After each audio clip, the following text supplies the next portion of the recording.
programa de hoje teremos a participação de 3 profissionais do humor.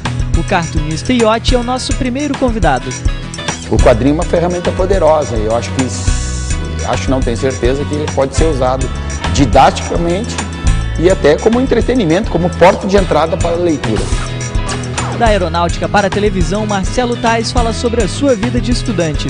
Eu conheci um jornal de humor anarquista e me apaixonei por aquilo. E resolvi prestar outro vestibular para comunicação, eu vi que era aquilo ali. Hélio de la Penha leva o humor do Caceta e Planeta para o debate com os alunos. Para surpresa geral, eu era um tremendo CDF, um nerd.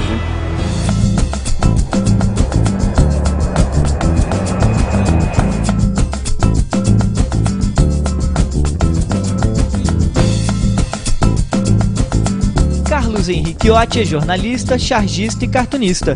Melhor, ele é um jornalista que se aventurou no mundo dos quadrinhos. Eu sempre fui um leitor de histórias em quadrinho.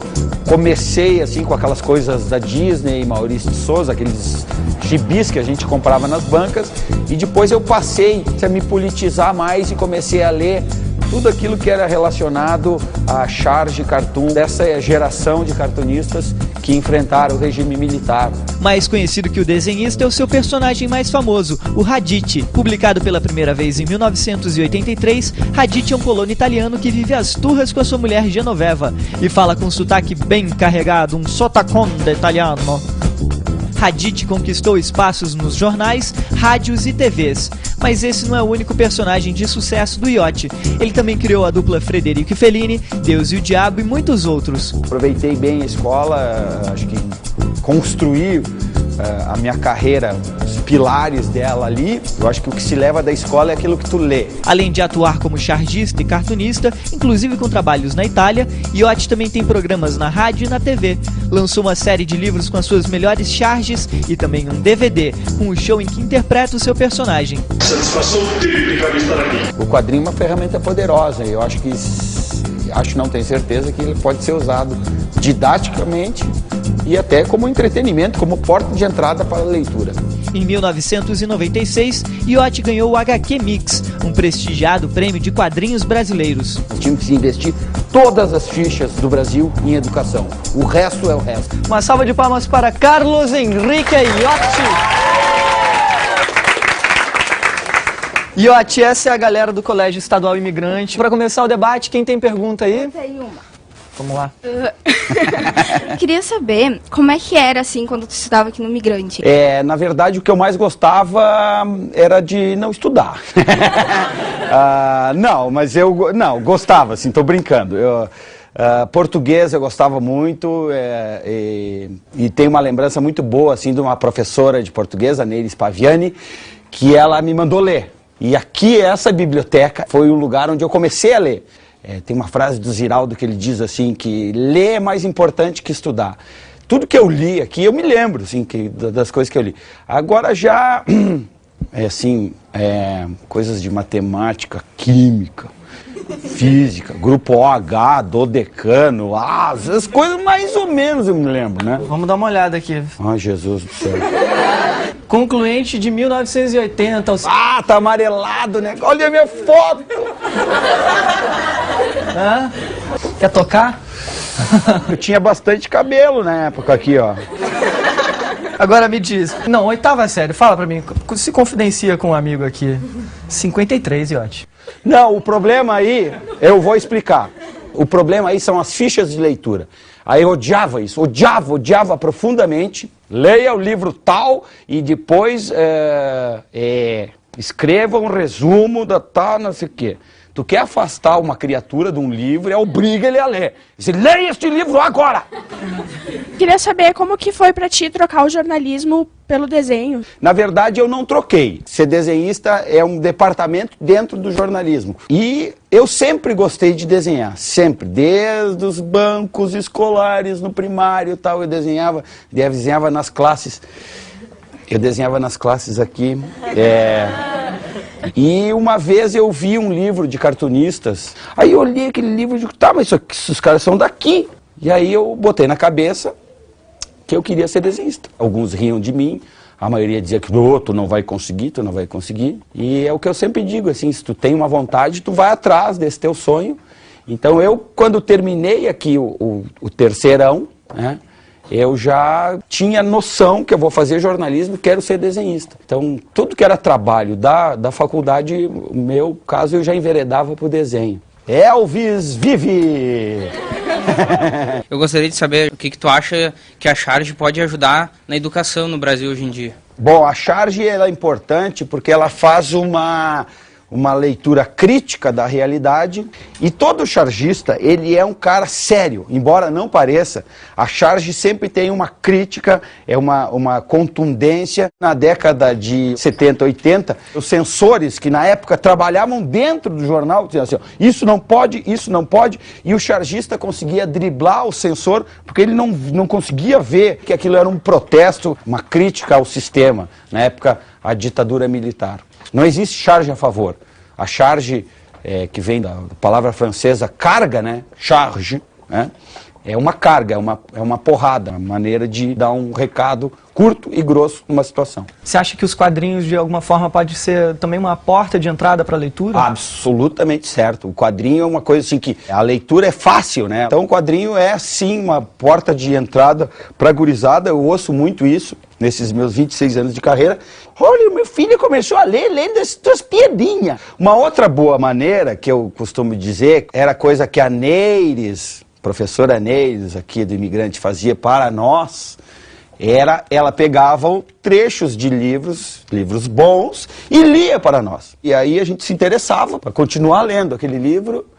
Eu costumo dizer assim, lê tudo, velho, lê tudo. Eu me lembro que eu li, há milhões de anos atrás, uma piada numa revista Seleções. E aí eu estava um dia num programa de rádio, como todos sabem, eu sou torcedor do Caxias. E tem um outro time aqui, que é o Real Madrid da rodoviária, né?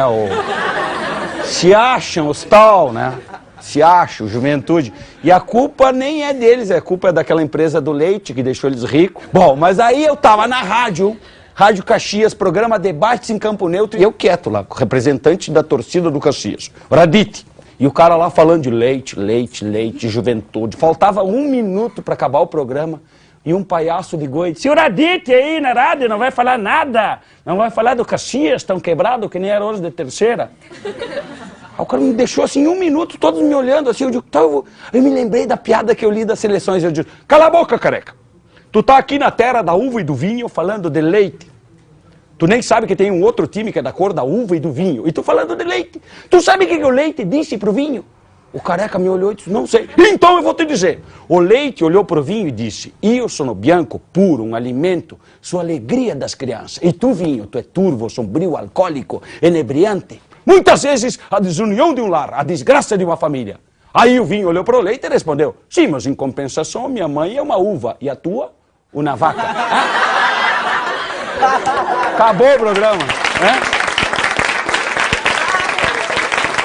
Tava lá no disco rígido, a piada, na hora de peguei. Tu te baseou em algum outro cartunista? Sim, eu acho que todo desenhista que está começando, ele tem sempre um norte, assim, né? Tinha o Angeli, que fazia o chiclete com banana, gostava muito. Inclusive, esse meu nariz que eu faço até hoje, ele é muito baseado no nariz do Angeli, assim.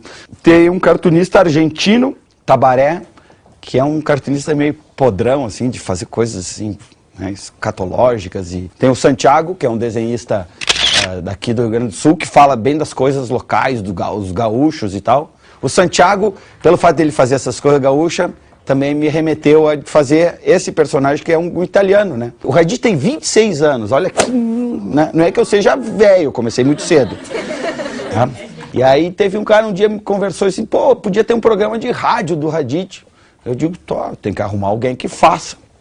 E aí eu arrumei uns atores assim, e os caras falavam assim, e eu dizia, não é assim, eu quero assim. Cheguei pro cara e disse, ó, tu tá fazendo a voz errada, eu quero que tu faça a voz assim, colono. Assim, de colono, porcozinho, que me fale assim. Aí o cara me olhou assim e disse, então faz tu.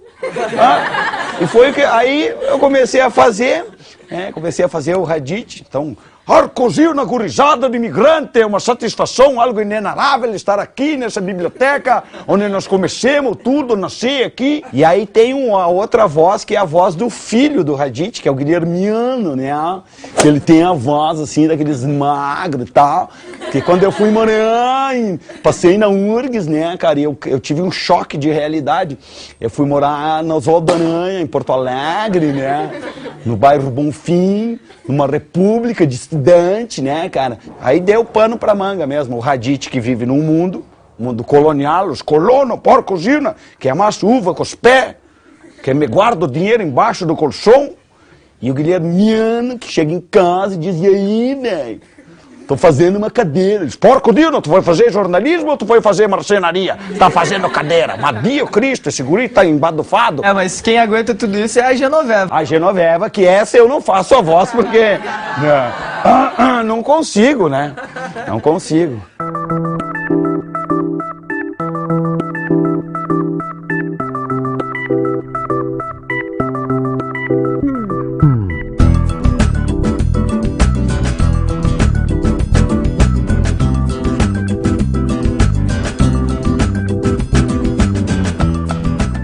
Tu, assim como caricaturista, desenhista, nós aqui, a galera do grafite, queria ver o que tu acha da nossa arte. Ah, beleza? Legal. Cabe charge no grafite? Cabe charge no grafite, né? A pessoa que é desenhista, mesmo que ela não desenhe, aquilo vai ficar lá, vai represando aquela vontade, né? Então tem que escoar de alguma maneira e o grafite eu acho que é super importante. Dá pra sair depois do grafite também ir pra artes gráficas, né? O Hadith gosta de... Poxa, gurizada aí pintando os muros, uma porcozina, vamos pegar uma enxada, vamos carpir. Vocês quando escutam o Hadith falando, vocês lembram de alguém? Meu pai. Então ela é a Guilhermina. Não dá pra esquecer, sabe, eles, porque ele é aquele daqueles que come a salada, não pode botar no prato. Salada ele come em cima da toalha, você não pode misturar comida. E eu também tenho esse confronto porque meu pai é descendente de italiano, minha mãe também. E eles também não entendem a nossa geração de festa, de sair de noite. Pra eles é escola, estudar e pronto, sabe? Eles, olha lá naquelas músicas, isso não é música, o legal é baile com dança de dois. Mas isso é interessante. Você é um cara que desenvolveu um personagem muito bairrista, por assim dizer, né? E esses dias eu fui numa universidade, assim, a guria perguntou assim, com sotaque guilherminístico, né? Ou ela disse assim, como é que é teu processo criativo, né? E aí eu fui numas colônias aqui e o cara perguntou assim, de onde é que tu tira tanta besteira? Como é que a pergunta é mais ou menos a mesma, só muda a roupagem, né? E aí eu costumo dizer que para criar o Hadith é simples, basta abrir a janela e eles estão tudo ali solto. E eu também vivi muito isso, porque meu pai tinha muito de Hadith e eu fui, imagina, estudar jornalismo em Porto Alegre, no Bonfim, eu era o Guilhermino. Agora eu tô ficando mais parecido com o Hadith, isso me preocupa, mas em todos os casos não tem problema. Mas, quando eu criei o personagem, há décadas atrás, tive uma professora de história que disse o seguinte, perfeita a tua abordagem, porque tu está fazendo uma coisa absolutamente local. E aí ela me citou Tolstói, é uma frase dele, quer ser universal, canta tua aldeia. Então eu acredito que o personagem Hadith possa sim ser um personagem universal. Tanto que eu saí aqui da Caxias, eu hoje sou conhecido em Porto Alegre, sou conhecido em regiões que não são de origem italiana, bateu. Eu me lembro que isso era maravilhoso quando eu via. Na verdade, o imigrante italiano, ele tem o aspecto de trabalhador, né? De pegar na enxada e plantar. E você, no Hadith, ele não faz nada, é um preguiçoso que toma vinho. O que tem a ver uma coisa com a outra? Assim? Não, como se liga os dois? Exatamente, o Hadith, ele não é um herói, ele é um anti-herói, ele é uma caricatura. Então, tudo que o imigrante, diziam que o imigrante era, o imigrante forte, alto, altivo, trabalhador, tem a estátua do imigrante aqui, né? Como cartunista, eu olho para aquela estátua, eu fico imaginando ele olhando para a cidade e um balãozinho saindo. Diz, onde é que é a zona aqui, né? Essa é a função do cartunista. Então, era um mito do imigrante trabalhador, forte, altivo, não sei o quê. Eu fiz um baixinho, careca, ordinário, vadio, peidorreiro, tchuquera, né? Ele é uma caricatura, ele é um anti-herói Dos milhões de estrangeiros que entraram no Brasil entre 1870 e 1949, os italianos formavam o grupo mais numeroso. A cidade de São Paulo se tornou a segunda casa da maior parte desses imigrantes, que se instalaram em bairros como Moca e Bexiga. Os italianos vieram para o Brasil em busca de novas oportunidades, principalmente na lavoura. Junto com a força de trabalho, trouxeram a cultura e os costumes, que se misturaram com a cultura brasileira. Foram eles que introduziram aqui o cultivo de legumes até então desconhecidos, como berinjela, pimentão e brócolis. A presença de artistas italianos também foi importante para o desenvolvimento das artes plásticas brasileiras. Basta lembrar de nomes como Cândido Portinari, Alfredo Volpi e Pietro Maria Bardi, que participou da criação do MASP. Isso sem falar no sotaque e no idioma, que influenciou e muito o nosso vocabulário. Cerca de 300 palavras que fazem parte do nosso dia a dia têm origem italiana, como cantina, caricatura, poltrona, aquarela, maestro e até o brasileiríssimo carnaval. Ah, e o tchau, capite? Porque é o nome Radicchi. Radicchi é por causa da salada de radicchi. Porque quando eu criei o Radicchi, eu fiquei pensando, vou botar um nome, que nome? Vou botar polenta. Botar, sei lá. Aí eu li Radicchi, eu digo Radicchi, esse Radicchi.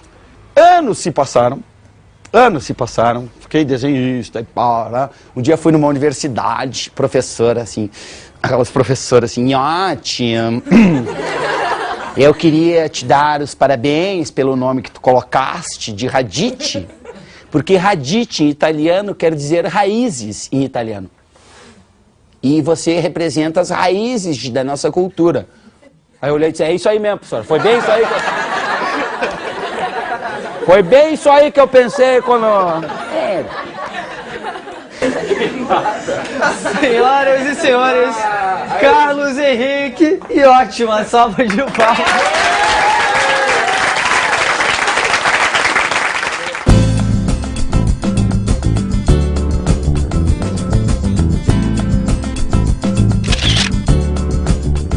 Depois do intervalo é a hora e a vez de Marcelo Tais usar seu jogo de cintura para conversar com os estudantes.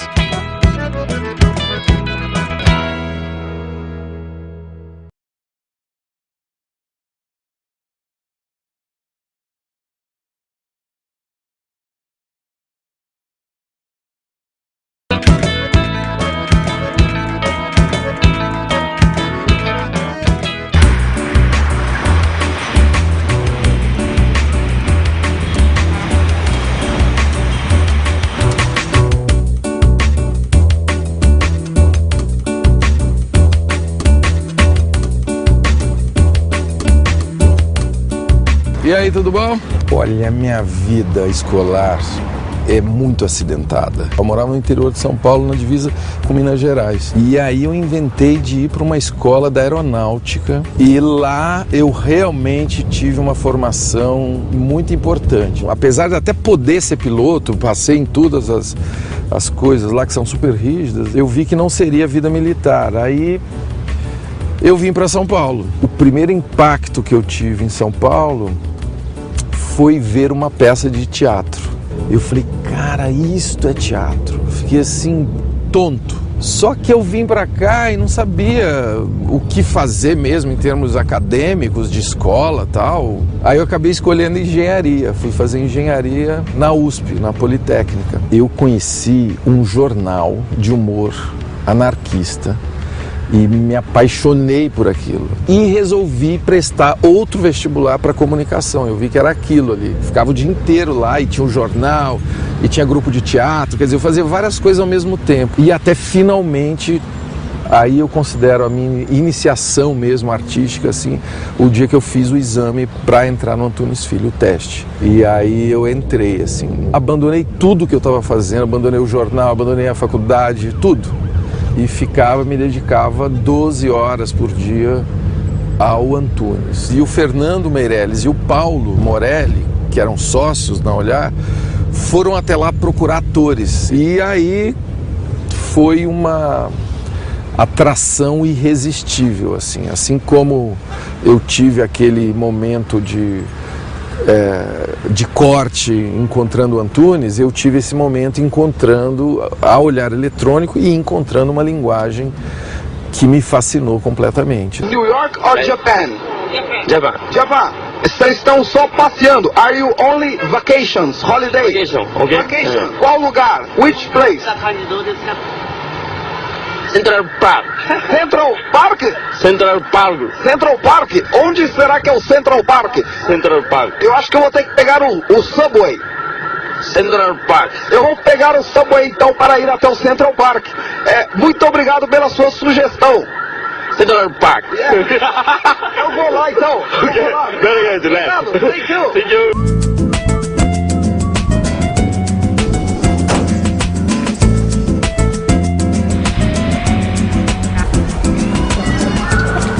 Estamos recebendo no Caminhos da Escola um convidado muito especial que sabe tudo de televisão, é um microblogueiro, entre outras cositas mais. Ele também pega ali no pé dos políticos. Senhoras e senhores, Marcelo Taz. O expediente aqui é muito duro, senhores telespectadores. Não é brincadeira, não. E aí, pessoal? Marcelo Taz, bacana. Palmas. Legal. Ô Marcelo, a tradicional. Olá, classe. Olá, professor Tibúrcio. Não gostei. Bom dia, classe. Bom dia, professor Tibúrcio. Atenção para a pergunta. Por onde é que nós sentimos os cheiros? Marcelo, essa é uma galera do ensino médio, cara. O que você acha do atual ensino médio? O que você tiraria, acrescentaria na grade curricular do ensino médio? Olha, eu acho que daria para tirar tudo e deixar eles, né? Não, eu tô brincando. Olha, eu vejo que a escola, cada vez mais, deve ser um lugar de encontro. E essa molecada não tem no professor ou na escola o único provedor de informação. Eles vivem o dia inteiro plugados em informação. Então, eu acredito que a escola hoje tenha que ser assim um hub, você entendeu? Um lugar onde essas pessoas se encontram e troquem essas informações, inclusive com os professores, obviamente, participando desses insights, você entendeu? Dessa troca, dessa tentativa de entender este mundo que muda tão rapidamente. Nelson, atrás do que os pilotos de Fórmula 1 estão correndo? Lá da grana, meu amigo. Eu te acompanho pelo Twitter. Ontem, inclusive, à noite eu vi várias atualizações do que aconteceu, tudo.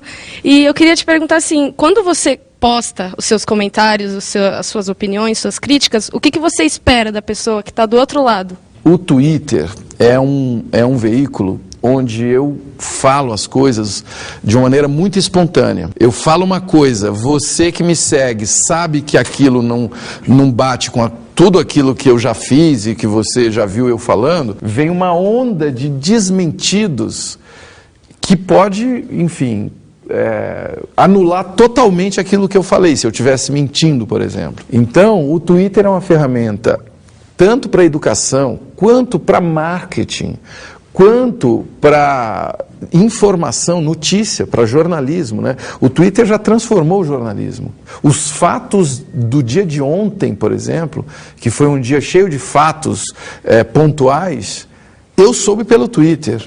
Eu não soube primeiramente nem por um portal de notícia. Alguém me avisava pelo Twitter, aí que eu ia conferir se aquilo era verdade. E esse alguém, às vezes, é o personagem da notícia. Quem tem Twitter? Quem segue o Marcelo Taz? Quem tem blog? E quem tem Orkut? Quem tem MSN? Meu Deus do céu, vocês são tudo maluco mesmo. E-mail é coisa de velho. Eu descobri agora.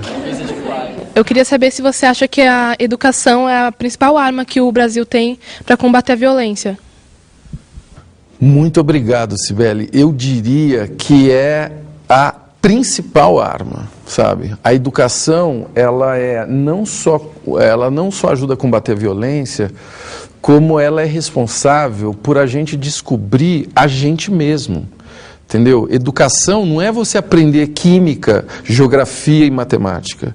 Educação é uma maneira de você conhecer você. E você entendendo o sentido para você, você pode contribuir para a sociedade também. Oi, sou a Amanda, estou no 3º ano também do colegial, e eu queria saber, assim, se hoje você acha que os alunos da escola da rede pública estão preparados realmente para fazer um Enem ou fazer mesmo um vestibular da USP, que concorre com grandes escolas, com grandes pessoas, grandes estudantes. Eu não sei, Amanda, o que você acha disso? Na minha opinião, qual que é a sua opinião? eu acho que eu poderia até estar preparada para um Enem. Mas para um vestibular da USP, FUVEST, eu acho que eu não estaria preparada. Por quê? Não sei, porque ao longo dos anos, eu acho que o ensino foi muito defasado. E teve coisas que eu não consegui aprender ou que eu estou reaprendendo agora. Tá. Então, eu acho que eu não estaria preparada. Tá. Eu tenho uma boa notícia para você, né? Uma má e uma boa, tá? A má notícia é que realmente essa defasagem, ela atrapalha muito a gente. A gente nunca está pronto, né? Quando a gente está defasado. A boa notícia que eu tenho para te dar é que todo mundo está defasado. Quem achar que não está defasado está só mal informado, né? A velocidade com que as coisas acontecem hoje deixa com que toda a sociedade, mesmo quem tem mais recurso possível, fique defasado. Porque as coisas mudam muito rápido, você entendeu? Então, estar defasado não deve ser um sentimento que te faça ficar assustada.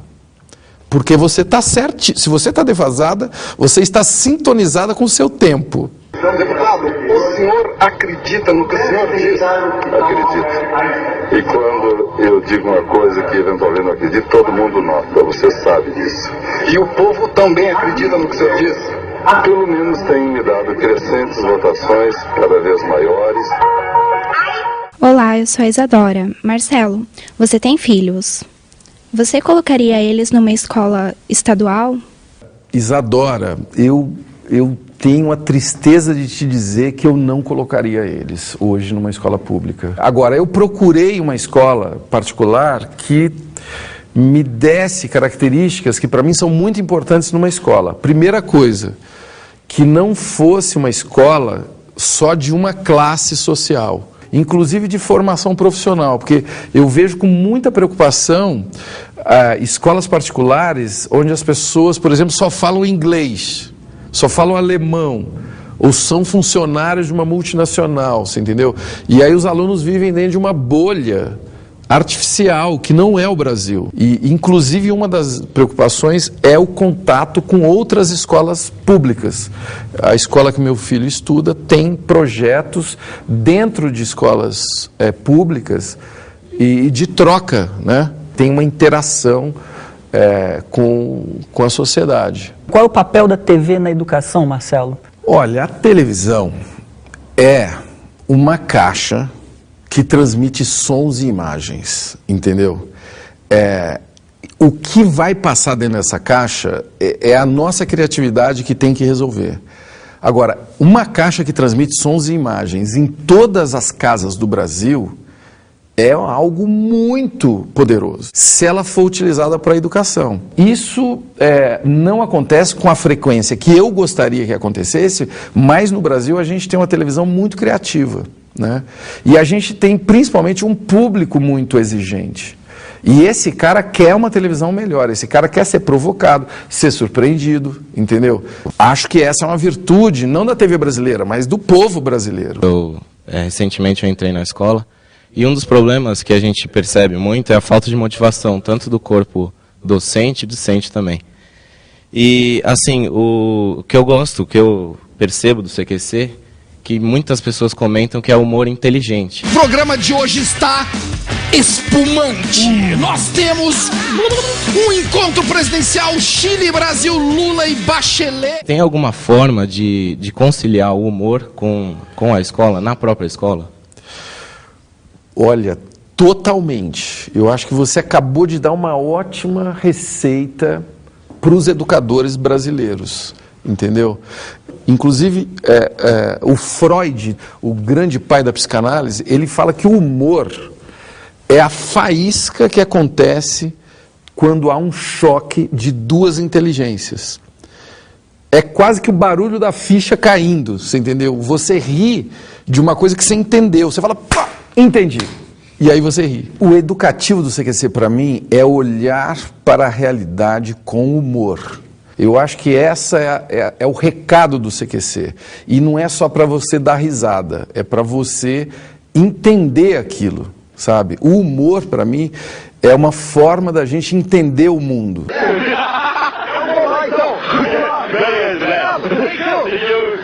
Para mim, a lição que o CQC traz para uma molecada dessa, é assim, vale a pena a gente ter uma atitude política. Por mais que a gente hoje não acredite nos políticos, mas a gente tem que ter uma atitude política sempre. Agora é a hora do tradicional. Queria agradecer aqui a presença do Marcelo Tais. Por favor, me ajuda. Eu que agradeço.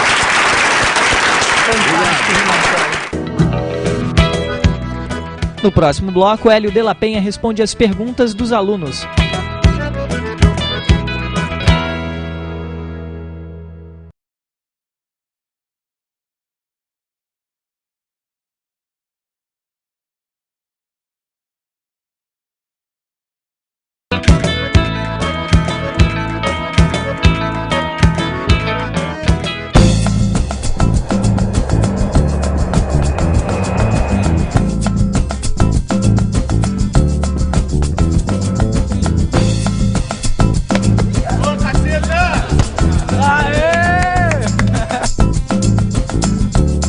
Na certidão de nascimento está escrito Antônio do Couto Filho, mas ele ficou conhecido mesmo por outro nome. Hélio de la Penha, de Vila da Penha, subúrbio do Rio de Janeiro. Para surpresa geral, eu era um tremendo CDF, um nerd. Comecei estudando numa escola pública, Escola Municipal Desembargador Montenegro, lá na Vila da Penha. Lá na engenharia que eu conheci o Beto Silva e o Marcelo Madureira, a gente começou a fazer um jornalzinho que era Caçada Popular, que se tornou mais tarde uma revista, junto com o Bussum, da Cláudio Manuel, e depois resultou no Cacete Planeta e tudo isso que vocês conhecem. Hélio chegou a trabalhar como engenheiro e fazia jornada dupla. De dia, ia para o escritório. À noite, preparava a revista. E a gente vendia de mão em mão, né? Vendia no Baixo Gávea, Baixo Leblon, na praia, no Posto 9, não sei o quê. Em 88, começou a escrever para o programa de humor TV Pirata, em que trabalhavam os atuais integrantes do programa Caceta e Planeta. E nunca mais parou de fazer humor. Além do programa de Caceta, Hélio já fez filmes, escreveu livros, compôs músicas. Seu compromisso de trabalho é a gargalhada. Galera da Escola Estadual André Morroá, ele já fez Barack Obama, já imitou o Pelé, mas a minha predileta mesmo é a Glória Maria. Senhoras e senhores, uma salva de palmas para Hélio de la Penha. Bem-vindo, brother. Legal, obrigado pessoal, valeu. Hélio, em primeiro lugar, fazer humor é uma forma de educar? Eu acho que de alguma maneira as pessoas aprendem alguma coisa no programa, mas eu acho mais importante, para você acompanhar o humor, você tem que ser educado, sabe? Eu diria que se você for uma pessoa informada, você vai aproveitar melhor, vai sacar melhor as piadas que estão passando ali. Já várias pessoas me falaram assim, pô, sabe que eu assisto o Jornal Nacional só para entender as piadas do Caceta? Eu acho que é mais por aí. Eu queria saber como é que é o primeiro passo que você teve para chegar ao Caceta e Planeta. Acho que foi justamente nas escolas, tá? Estudando, me informando, lendo, tá? E me interessava já pelo humor. Quando eu cheguei na faculdade, na engenharia, conheci o Beto Silva e o Marcelo Madureira. E resolvemos fazer um jornalzinho para zoar justamente com o pessoal do movimento estudantil, que era muito sisudo, muito sério, se levavam muito a sério, e a gente não gostava daquilo. E também na engenharia tinha um problema muito sério, que era uma escola que só tinha homem, né? Entendeu? Tanto que os banheiros tinham assim, banheiro masculino e banheiro da Muara. Aí a gente zoava esse negócio da falta do nosso problema sério, que era a falta de mulher na engenharia, não sei o que e tal. Aí a gente começou a fazer um jornalzinho, que depois a gente chamou o Bussunda, o Cláudio Manuel. Daí a coisa foi crescendo, o jornalzinho virou uma revista, depois a gente se juntou com o Planeta Diário. Depois teve um grande salto que foi quando a gente foi contratado para ser redator de humor na TV Globo. E a gente fez o programa TV Pirata. E daí veio o programa Caceta e Planeta. Muito antes do Caceta e Planeta, outros humoristas brasileiros abriram caminho para a gargalhada. Aparício Torelli, o Barão de Tararé, é um pioneiro do humor político brasileiro. Começou com uma coluna no jornal Amanhã, em que fazia sonetos de humor que tinham como tema um político da época. Em 1926, ele criou o semanário Amanhã, que parodiava o jornalismo sério. Muito popular, o Barão de Tararé chegou a ser eleito vereador. Seu lema de campanha era mais água e mais leite, mas menos água no leite. Logo depois, o Partido Comunista foi considerado ilegal. Com mandato cassado, o Barão declarou que ia deixar a vida pública para entrar na privada. Por que você escolheu engenharia e a culpa é sempre dos políticos? A culpa de eu escolher engenharia não foi dos políticos. Tá? Escolhi engenharia pelo seguinte: ao contrário do que as pessoas imaginam, eu era o maior CDF, era o maior nerd, entendeu? E era bom de matemática, me dava bem em matemática. Minha família pressionou e eu achei natural o caminho de ir para a engenharia, tá? Quando eu cheguei na engenharia, que eu vi que não tinha muito a ver comigo. Eu fiquei meio, sabe, não sabia, na verdade, como era um engenheiro, o que comia, entendeu? Como é que vivia, como era o dia a dia do engenheiro. Tentei sair da engenharia, meu pai ficou uma fera comigo, porque falou que eu queria ser, ia ser um desempregado, não sei o que e tal. Aí eu baixei a cabeça, aceitei, fiquei na engenharia, me formei. E, por sorte, com o meu emprego de engenheiro, eu podia financiar o meu hobby, que era fazer um jornalzinho. E quando aquilo começou a me remunerar, eu pude abandonar a minha primeira opção profissional. Mas você acha que esse tempo da faculdade foi um tempo perdido para você? Não, justamente não. Primeiro porque eu acho que o ambiente universitário é um ambiente muito bacana, muito rico, foi onde eu tive contato com outras pessoas que eu não tinha ideia de que existiam. Entrava em contato com o pessoal da arquitetura, belas artes, medicina, comunicação. Então eu achei que essa troca foi muito importante para mim, para minha formação, foi fundamental. Criado em 1969, época em que o Brasil assistia aos piores momentos da repressão e autoritarismo do regime militar, o jornal O Pasquim nasceu como uma despretensiosa farra de Ipanema e acabou provocando uma verdadeira revolução na imprensa do país.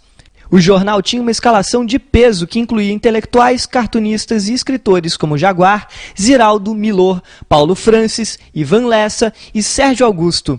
Suas páginas traziam sempre uma entrevista como carro-chefe, bastante ilustração, textos curtos e frases impactantes. Marcou época a polêmica entrevista que a equipe fez com a atriz Leila Diniz. A combinação bombástica de deboche, ironia, anarquia e linguagem cotidiana fez sucesso e passou a vender muito, o que provocou, é claro, a censura. Parte da redação do Pasquim chegou a ser presa e, como o jornal não podia parar, uma turma de colaboradores indignados com o que havia acontecido passou a enviar textos para o jornal. E não eram quaisquer colaboradores, eram os maiores artistas da época, como Glauber Rocha e Chico Buarque. Depois da abertura democrática, o Pasquim ainda existiu por cerca de 10 anos e entrou para a história como uma das principais publicações da imprensa alternativa no país. Símbolo de resistência e de humor inteligente. Bom, agora eu quero que o professor faça uma pergunta. Professor Márcio, professor de teatro aqui da André Monroy. O que você acha da cota para negros na universidade? Olha, eu particularmente sou contra. Eu sou contra porque eu acho que essa é uma medida muito paliativa, acho ela muito imediata, muito eleitoreira. Por quê? Porque você vai colocar no momento que você institui a cota, no momento imediatamente após, você consegue colocar um negro na universidade. Mas você não deu formação para esse negro, entendeu? Eu acho que seria mais interessante você ter boas escolas nas comunidades carentes, entendeu? Você ter bons professores, sabe?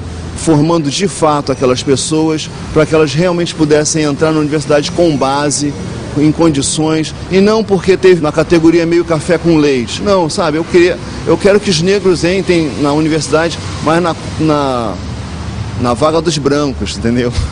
E não uma vaguinha, sabe? Sei que e tal. Porque eu acho que isso, inclusive, pode, num futuro, criar um outro tipo de preconceito. Falar, também ele está aqui, mas também com cota até eu, sabe? E essa cota é muito equivocada, porque, por exemplo, o meu filho, ele pode entrar pela cota de negros, e eu não acho isso justo, entendeu?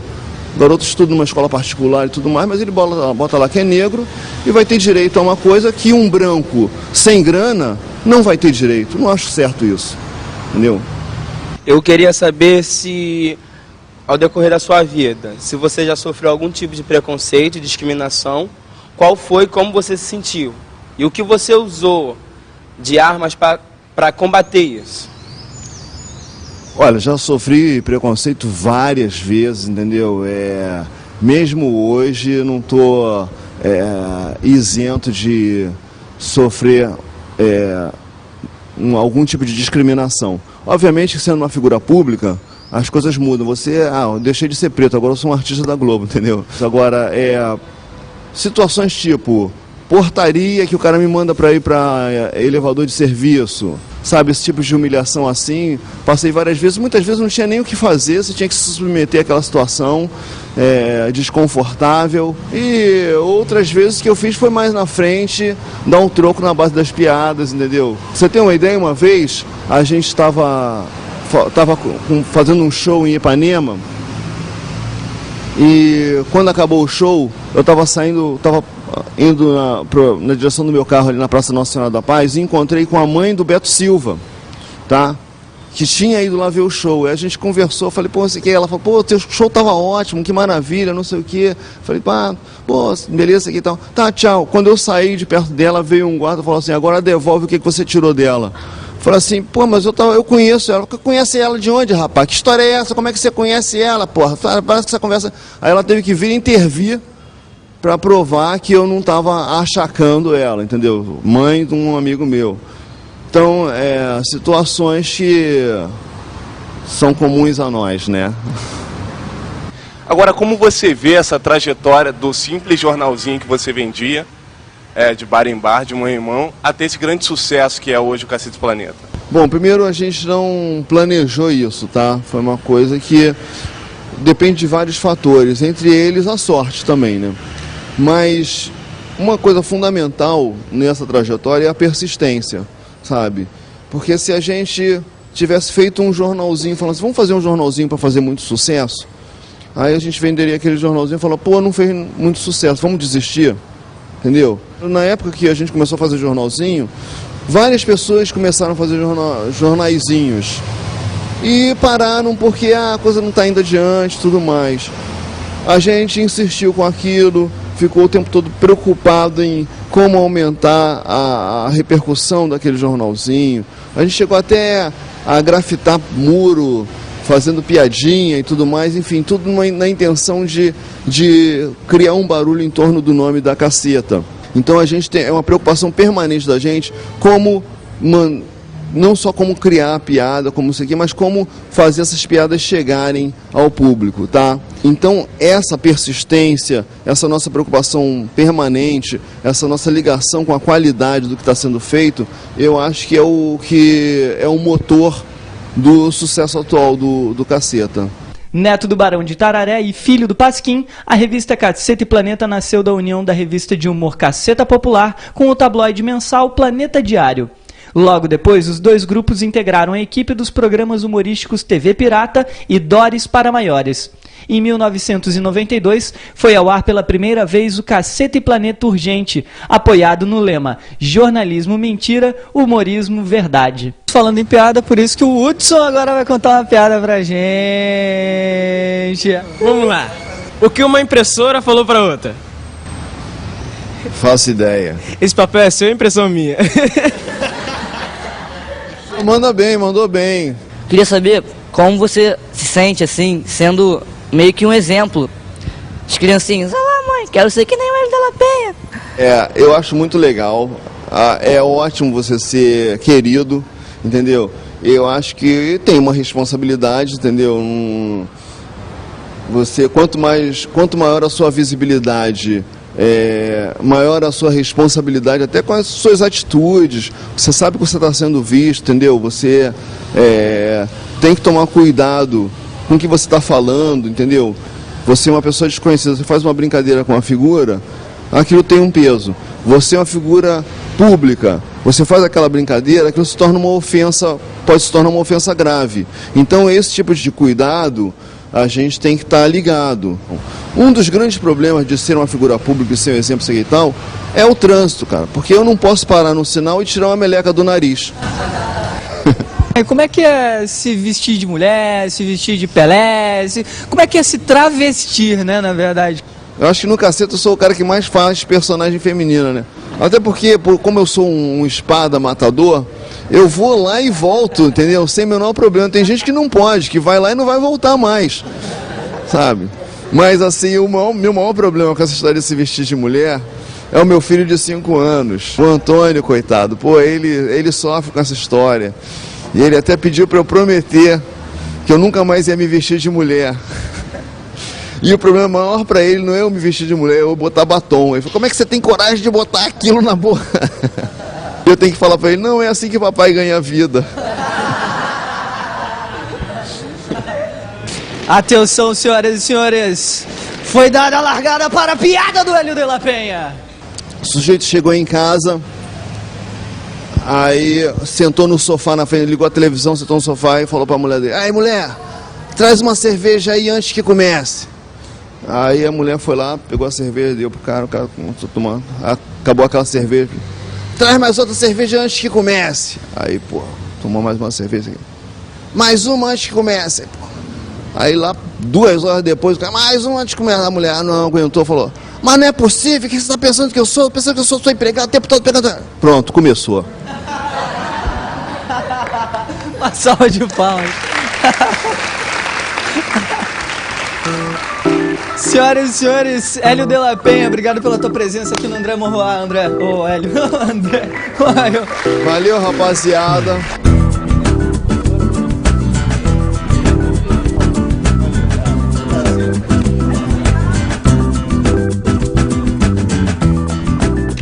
Para acompanhar esse e outros dos nossos programas, acesse o site tvescola.mec.gov.br. E se quiser mandar um e-mail para a gente, o endereço é tvescola@mec.gov.br. Até semana que vem, mais um Caminhos da Escola.